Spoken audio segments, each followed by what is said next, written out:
On the broadcast tonight, we have breaking news involving a fatal crash on Route 11. And 2 men are arrested after a fatal fire in Southampton Township. All of that and more right now on SUTV News.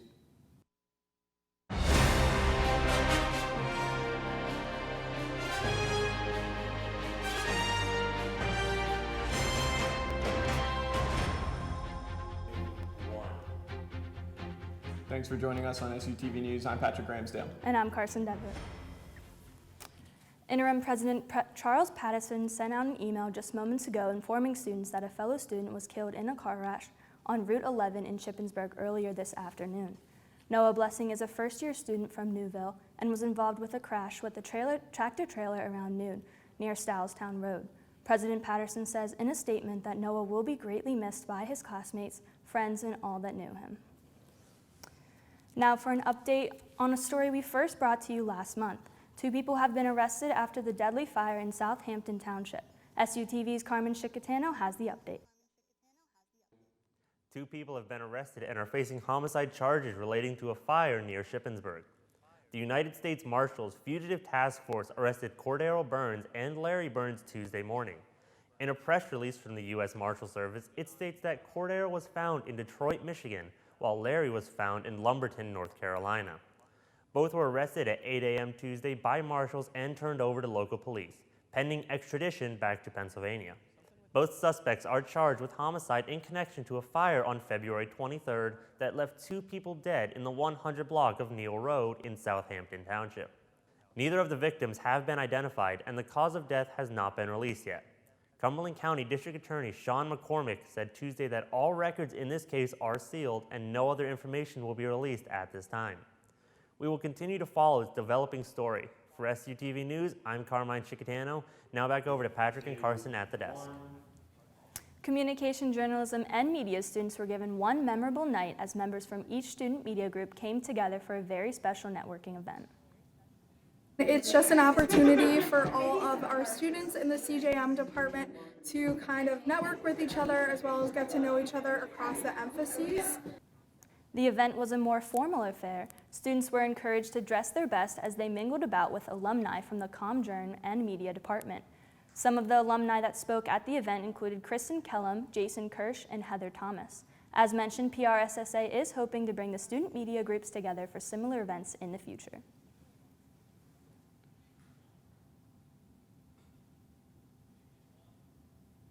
A badminton tournament held by the Department of Recreation will be taking place at the Shipwreck this Saturday at 11:30 a.m.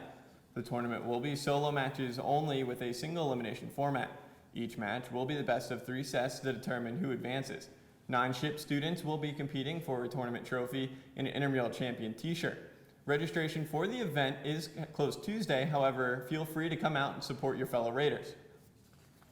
We'll say see you later to those skater boys and try not to lose yourself as APB celebrates another decade with 2000s Bingo.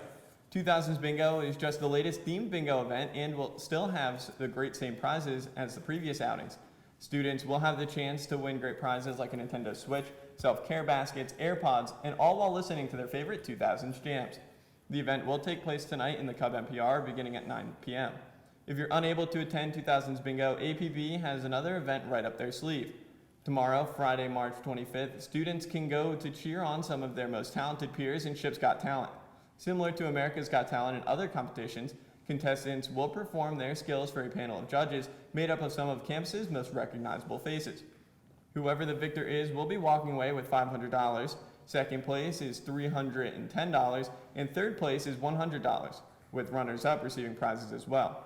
If you'd like to attend, the event will begin at 8 p.m. at Lawyers Performing Arts Center.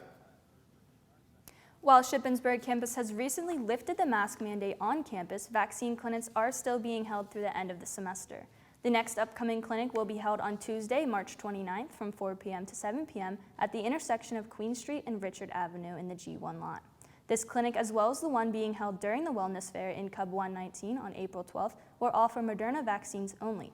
However, the Pfizer and Moderna vaccine will be offered at the DHC Fishbowl from 10 a.m. to 1 p.m. on April 27th. Be sure to bring your health insurance card, state-issued photo ID, and your vaccination card for those needing their second dose or boosters. If you have any questions or concerns, call the COVID office at 717-477-1007. Is your car in need of a wash? The Shippensburg Military Science Department is hosting a Raider Car Wash this Saturday, March 26th from 10 a.m. until 2 p.m. The car wash will be held at Advanced Auto Parts just outside campus on 605 East King Street. Additional donations to the Military Science Department will be accepted and are appreciated. The results from the 2022 Keystone Media Awards are here, and the slate has met their own record once again. Our campus newspaper brought home 7 awards total. This includes first place wins for Christian Ebby's sports article on COVID's effect on recruiting, as well as the Slate Speaks article on consistent communication from the university. There were also wins from Austin Trevino in entertainment and for Carmine Chicatano in multimedia. This is the Slate's second year in a row winning 7 awards and have won 34 awards since 2012. Americans who are tired of changing their clocks every year could soon be relieved of their frustration. Last week, the U.S. Senate passed the Sunshine Protecting Act in an unprecedented unanimous vote. The bill, sponsored by Senator Marco Rubio, will make current daylight savings time period permanent, meaning that U.S. citizens will no longer have to set their clocks back every November. Despite the surprising unanimous vote by the Senate, the bill has yet to make its way to both the House of Representatives and President Biden. Once the bill is fully passed, it will not go into effect until November 2023, meaning we'll still have to set our clocks back one last time. When we come back in world news, airlines are facing pressure to demask flights. We have more after the break. The United States has declared that Russia is committing war crimes in Ukraine. SUTV's Colin Mays has this week's world news. Every second, a child from Ukraine arrives in the European Union, according to the EU bloc chief. The historic humanitarian crisis in Europe is worsening as Russian forces continue attacks on civilian targets in Ukraine, which has now triggered the United States to officially go on record in labeling acts committed by Russian forces in Ukraine as war crimes. Cole Higgins has the latest. The United States government now formally accusing Russian forces of committing war crimes in Ukraine. There have been numerous credible reports of hospitals, schools, theaters, etc., being intentionally attacked. The United Nations and other credible observers have confirmed hundreds of civilian deaths, and we believe that the exact civilian death toll will be in the thousands. Dozens of attacks on Ukrainian healthcare facilities have been confirmed by the World Health Organization. We are in the process of verifying further attacks. In Mariupol, the city the United Nations humanitarian chief has labeled the center of hell in Ukraine.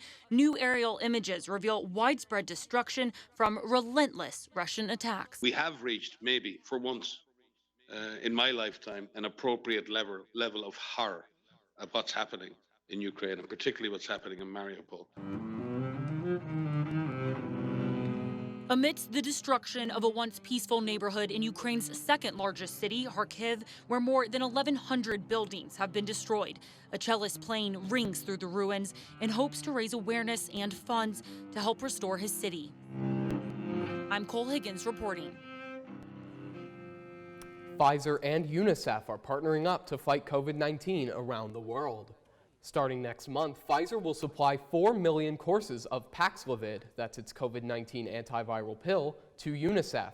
The medicine will go to people in 95 low and middle income countries, which covers 53% of the world's population. Lower income countries will just pay a not-for-profit price, and countries with higher incomes will pay according to a tiered pricing arrangement. The announcement comes days after a statement by the medicine's patent pool that 35 companies will begin producing inexpensive generic versions of Paxlovid to increase access to treatment. You could be flying maskless soon if a group of airlines has its way. They want to get rid of mask mandates on flights and test requirements for international travel. Some European countries are already starting to do that. The federal transportation mask mandate ends on April 18th, barring another extension. The White House says it is consulting the CDC about lifting it earlier. That agency reports that cases are trending down. The CDC is also warning the new Omicron subvariant is more transmissible than the original version. The Taliban's decision to delay the return to school for girls above the 6th grade is being condemned by the world. The UN Secretary General is describing it as deeply damaging for Afghanistan. The U.S. is calling it a betrayal of the public commitments made by the group. CNN's Paula Newton has more.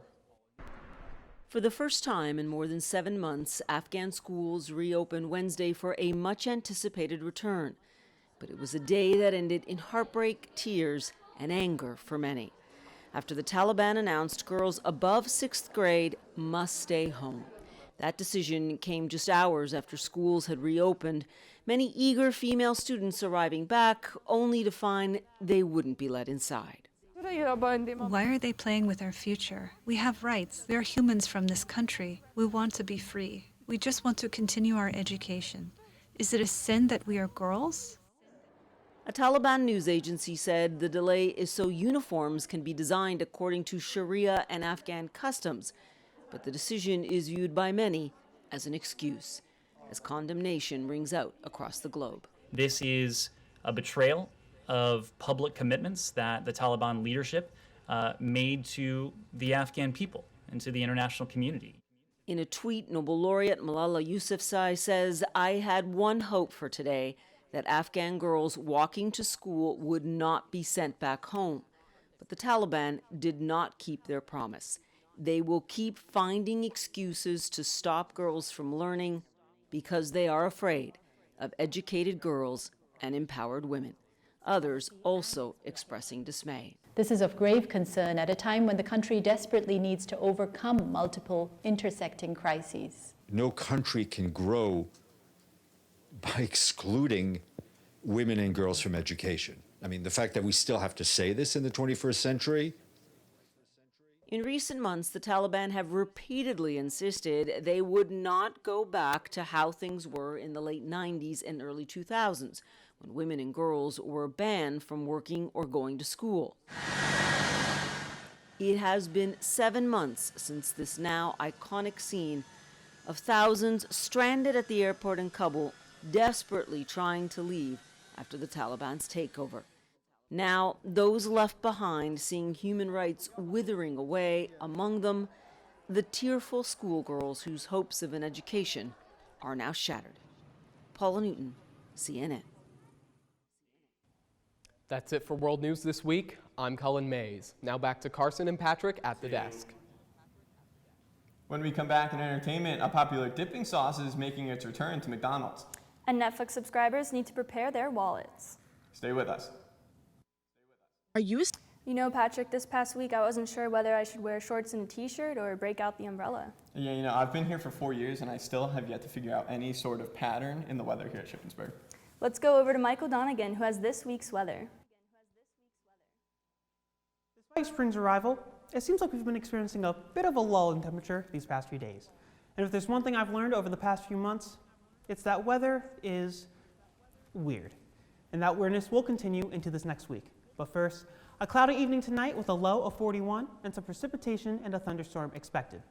Tomorrow's when the weirdness starts. We'll see a little bit of a pattern developing, as it will seem like we're starting to walk down a staircase in temperature these next couple days. We'll be seeing a cloudy and windy day tomorrow with a high of 54 and some potentially strong gusts of wind coming from the west. Heading into the weekend on Saturday, we take our first step on the staircase, a lower temp of 51 degrees and a windy, rainy day with gusts up to 27 miles per hour. On Sunday, the rain is gone, but we take a much bigger step down temp-wise, a cold and windy day with a high of 41 and a low of 21. We reach the bottom of that staircase on Monday with a mostly sunny yet chilly day, a high of 39 and a low of 21. For Tuesday, we start to make a steady climb back up that staircase with a mostly cloudy day with a high of 47. Then on Wednesday, a high of 60 with some rain throughout the day and maybe even some snow in the morning. From the bottom to the top of the staircase, a high of 62 expected for Thursday, along with a little bit of rain as well. Then on Friday, April 1st, the Jokesters Day, a couple showers in the morning with some eventual sunshine and a high of 58. Yes, we've seen colder temperatures these past few days, and we'll be seeing more cold temps than warm this next week. However, April is almost here, and that consistent spring weather is just right around the corner. That's the forecast for this week. I'm Michael Donegan. Now handing it over to Adam for this week's entertainment.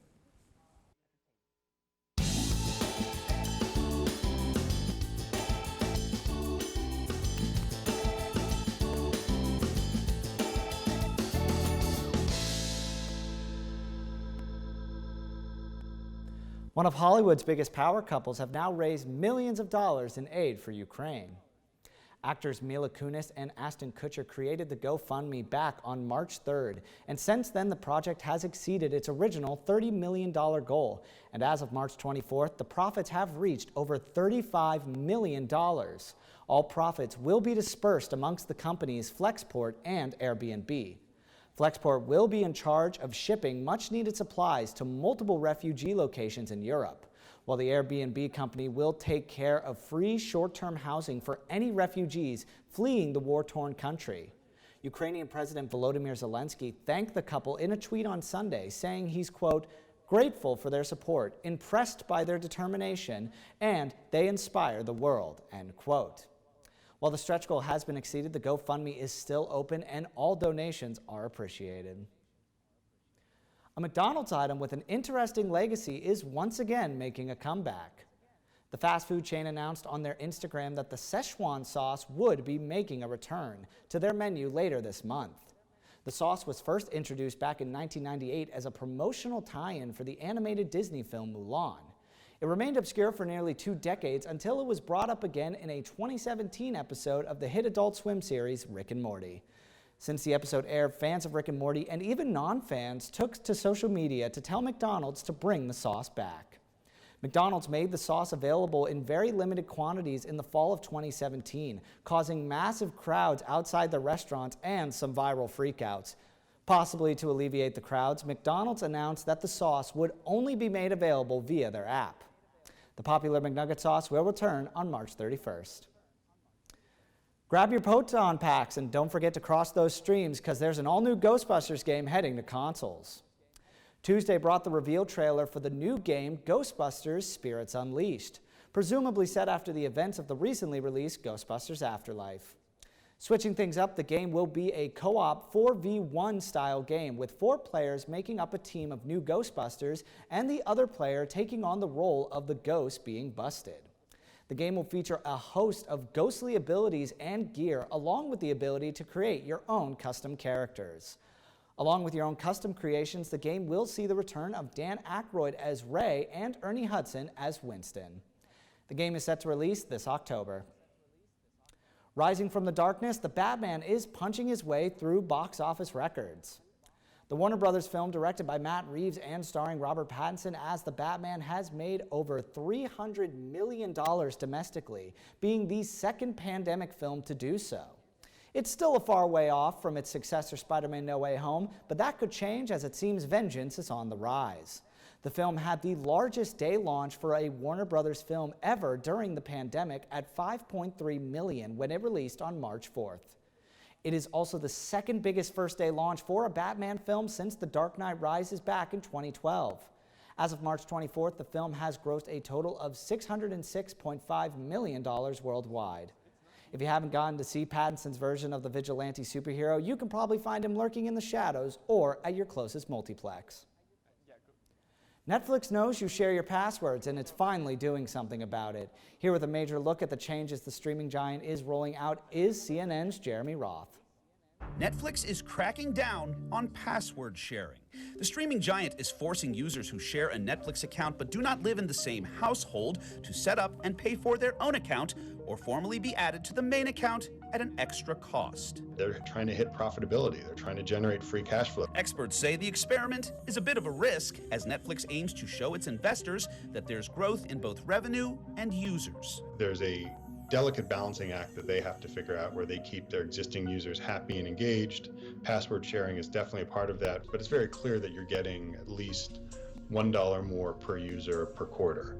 And with 220 million users around the world, that could end up being substantial revenue on a monthly basis. So far, the test feature is only being rolled out in Chile, Costa Rica, and Peru, but news of the password crackdown landed like a bomb on Twitter, with scores of users voicing frustrations and posing questions, like how Netflix plans to deal with unique family scenarios, such as college kids on their parents' accounts. Netflix says it will see how the features work in the 3 markets before potentially rolling them out to the rest of the world, and experts say depending on user reaction, other popular streaming platforms could soon follow suit. all of them have in mind that they can probably go as high, $20 or higher, right? That over time they can just continue to escalate it, because if they do a better job serving users, then they can start charging more. For today's Consumer Watch, I'm Jeremy Roth.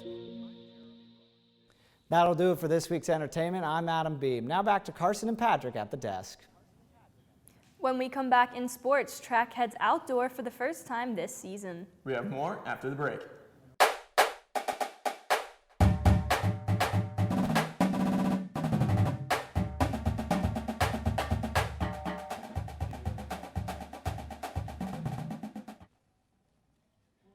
It's springtime, which means it's time for the outdoor track and field season to get underway.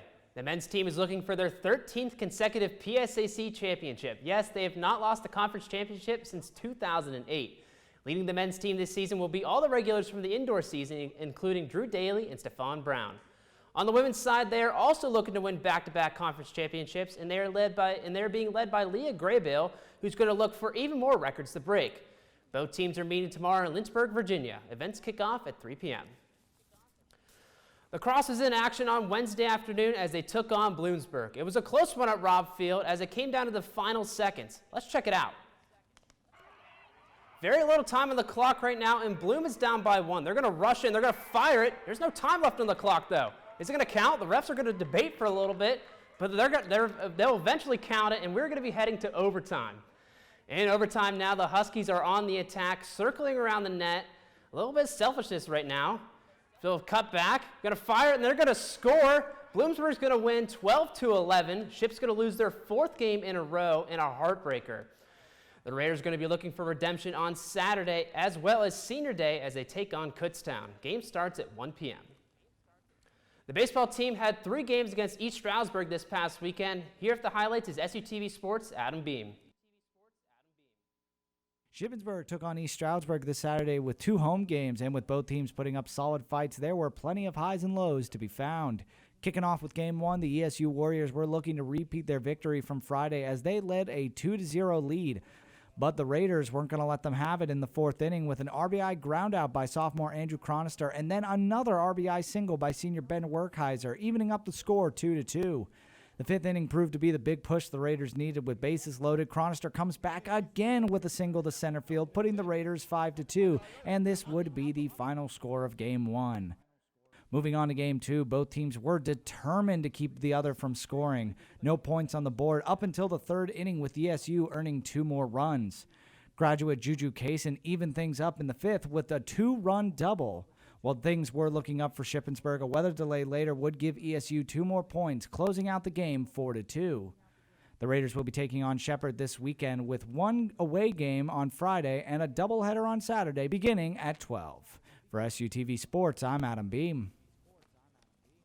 On Friday, softball was on the road against Pitt Johnstown. The first game was rough for the Raiders as they would not be able to put up a single run up on the board and be shut out by the Mountain Cats 6-0. The second game, however, the Raiders' offense exploded, scoring 10. Defensively, the Raiders were solid. Sophomore pitcher Emma Flattery allowed just 3 hits and had 1 strikeout in a 7 shutout innings on the mound for the Raiders.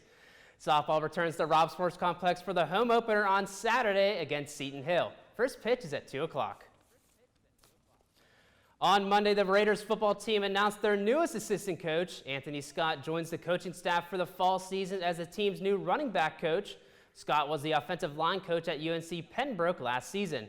Scott takes the place of Anthony Johnson, who left the Raiders after 3 years to take the same position at Lafayette College. The coaching staff will be making their debut on Saturday, April 9th for the Shippensburg Raiders spring game at Seth Grove Stadium. That's it for sports this week. I'm Tyler Danson. Now let's send it back to Carson and Patrick at the desk. When we come back, a school in Iowa is trying to quack the case of rubber ducks appearing on its campus. Stay tuned. There's a fun mystery at an Iowa elementary school. Someone's been dropping off rubber ducks every day since the start of the school year. Marcy Clark has more. Mark Twain Elementary's mascot may be the Steamers, but inside you'll find hundreds of rubber ducks. My para was putting away books and we just found a random duck. And we didn't really think anything about it. Until it happened the next day, and the next, and the next. At first they were easy to find, and then they got harder and harder, and they started to multiply. Every day since the beginning of the school year, someone has been dropping off a rubber duck. We find them in the morning. We have no idea where they come from. By this point, ducks are on the ceiling lights, desks, and bookshelves. It's easily over 200 ducks. All shapes, sizes, and colors. We have superhero ducks, we have Disney ducks, we have Minecraft ducks, we have ducks that have themes for holidays, we have animal ducks, we have sport ducks, we have all the ducks. It's every day. More ducks. More ducks. Now the librarian has used the ducks to create an incentive. When kids read a certain number of books, they get to take a picture with a duck. We've been able to take this and use it to create a positive reading environment. It's very funny. It makes a lot of the kids excited to come into the library every day and makes them ready to sit there and read books and learn. To the kids and teachers alike, the suspect is still a mystery. It was very weird. I don't think this has happened to anyone else ever. I think it's either Mr. Woodard, because Mr. Woodard is just that type of person that would do that. It's just too many at this point. Like someday we're just gonna walk in and the entire floor is just gonna be yellow. You know, the real question I have is, where are they getting all of these rubber ducks? I have no idea, but whoever's leaving all of them is pretty ducky that the school is okay with it. That's it for SUTV News. I'm Patrick Ramsdale. And I'm Carson Devitt. Don't forget to follow us on Facebook, Twitter, and Instagram at SUTV News, and check out our website at sutvnews.org. We'll see you next week. Good night.